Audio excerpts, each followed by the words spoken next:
Hey guys, what is going on? So today I wanted to talk about programming for stubborn body parts. And this is something that I've had a lot of experience with over the past several years, as it's been the main motivating factor for me to actually get in the gym, as somebody who has some muscle groups that grow extremely easily and others that are extremely stubborn.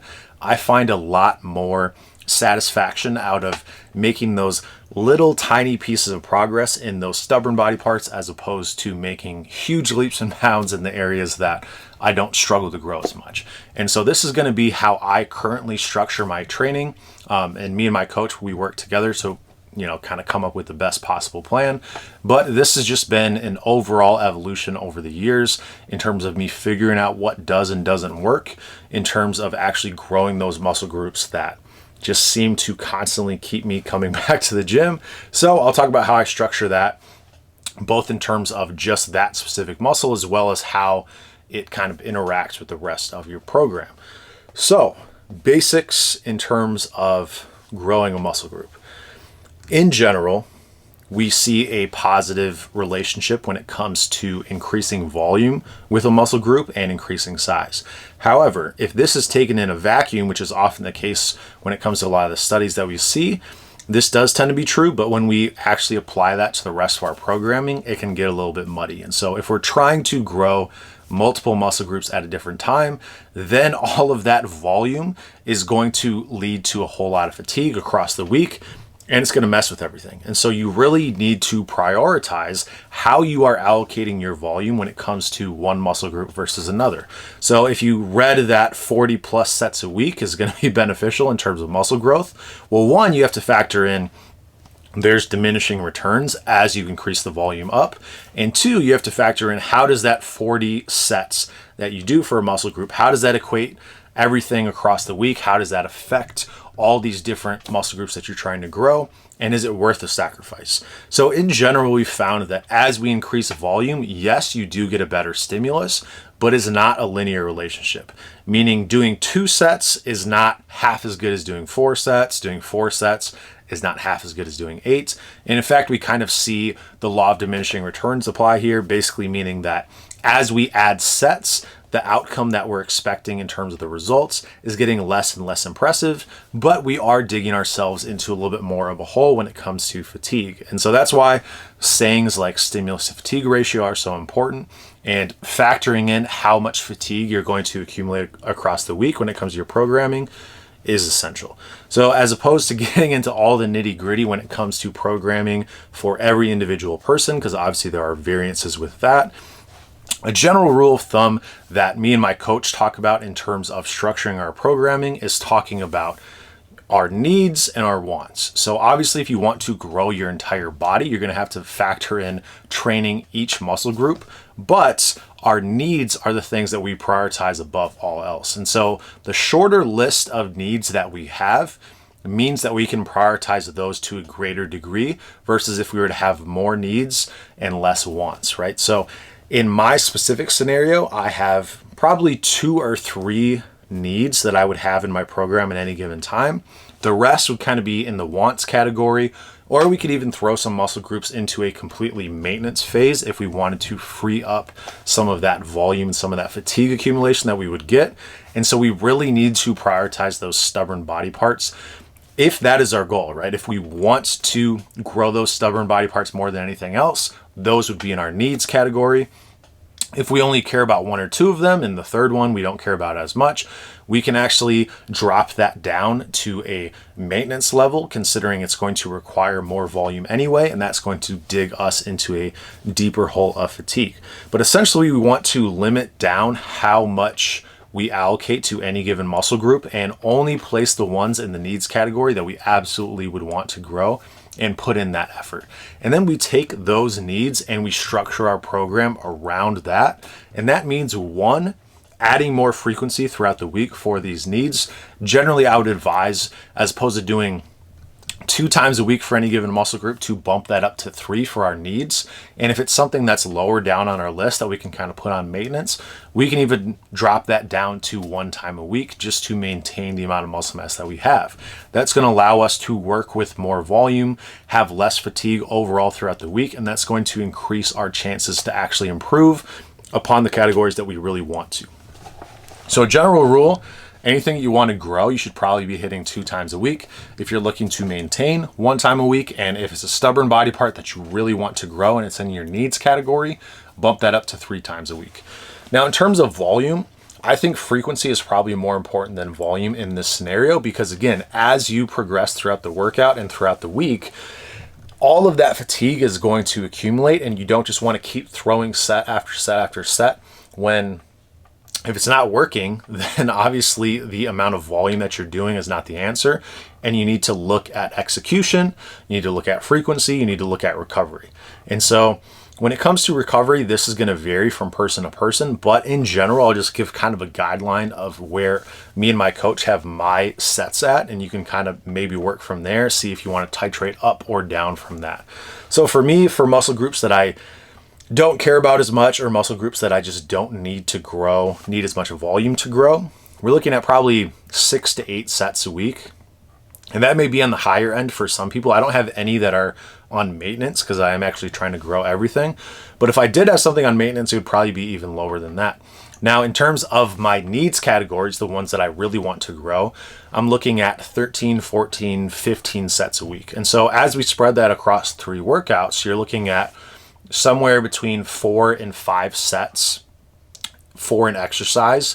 And then you're splitting that up for 3 times a week. So you're really not ever surpassing 4 or 5 sets within a workout. And that's just how I specifically, me and my coach, work on the programming for me. But at the end of the day, I think that is a generally agreeable rule.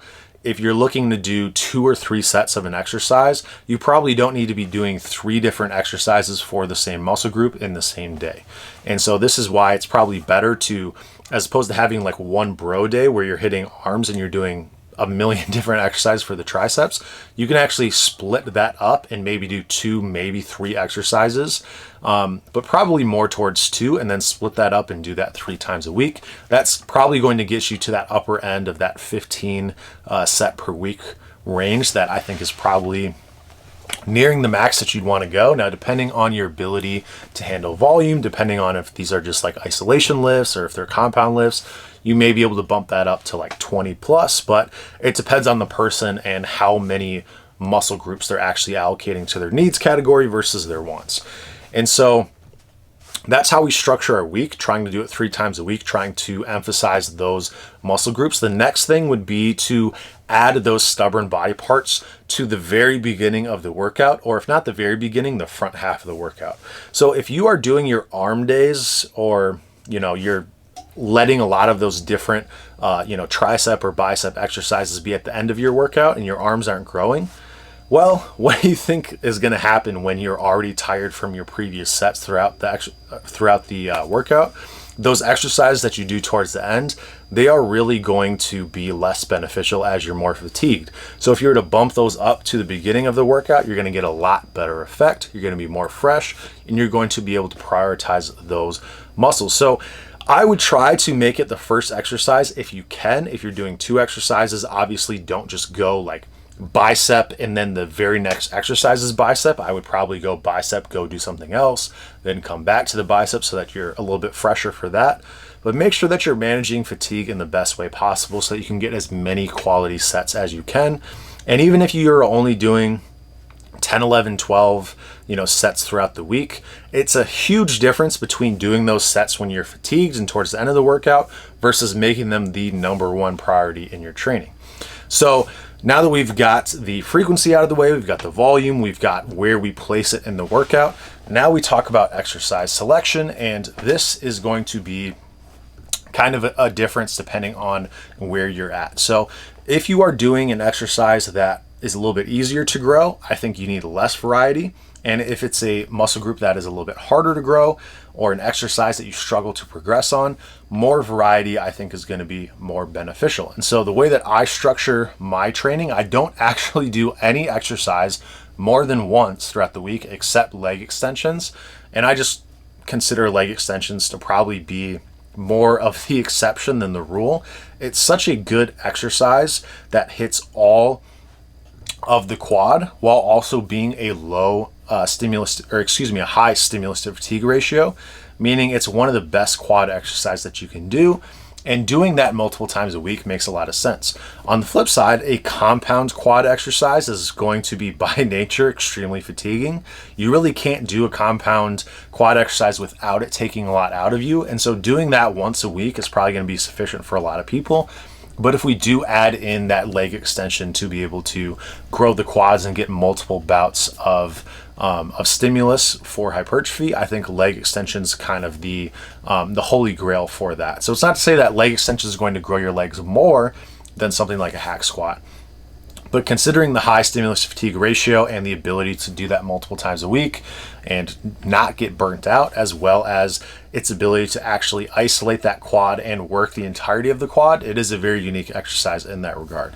Now, everything else across my programming is actually done only one time a week. But if I'm training, let's say shoulders, or let's say triceps or chest, I can do 3 times a week, maybe even 4 times a week, but I do a different exercise each session. And so I may do 1 to 2 exercises per session, but I'm switching it up and making sure that I'm mixing up the stimulus that each of those exercises gives me, because everything that you do, whether it's a compound lift, whether it's lengthen bias, shorten bias, harder in the mid-range, there are so many different ways to train a muscle. And as opposed to putting all your eggs in one basket and depending on one exercise to grow a certain muscle group, it's much better to take all of that potential stimulus and spread it across multiple different exercises. Now, if there is an exercise that you think has a better chance of providing a stronger stimulus, it makes sense to push that up to the front. So for example, let's say you want to do a couple different chest exercises in a workout. You could do your press if you consider that to be the highest stimulus that you could get. You could bring that to the beginning of your workout, and then some type of fly could be in the middle of your workout, or you could do those on separate days, but really emphasizing the things that you think are going to bring the most growth, put those at the front, but don't put all your eggs in one basket. And so for me, again, no exercise other than leg extensions are done multiple times a week.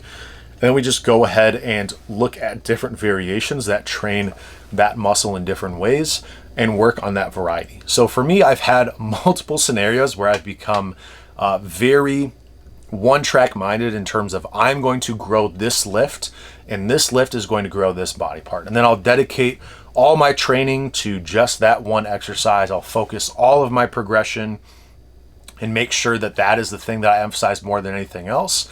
And I may see massive increases in terms of the amount of weight that I can lift, the overall volume that I can do on that exercise, but I see minimal results when it comes to hypertrophy.